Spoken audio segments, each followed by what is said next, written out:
Hello friends, welcome to A to K. இன்றைக்கி சேப்பங்கிழங்கு வறுவல் பார்த்துடலாம்.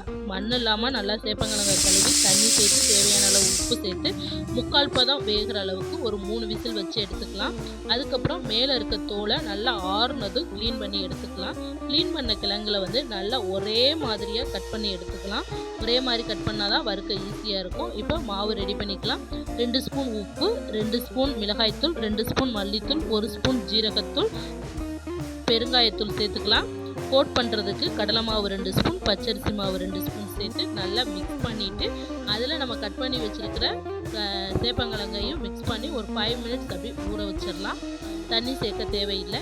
இப்போ கடாயில் சோம்பு, கருவேப்பிலை, ஃப்ளேவருக்கு தட்டி வச்ச வெள்ளைப்பூடையும் சேர்த்து வதக்கிட்டு இப்போ நம்ம ஏற்கனவே மிக்ஸ் பண்ணி வச்சுருக்க சேப்பங்கிழங்கை இதில் சேர்த்து நல்லா 2-3 டைம் மூடி போட்டு மூடி எடுத்து கிளறி விட்டோம்னா சுவையான சேப்பங்கிழங்கு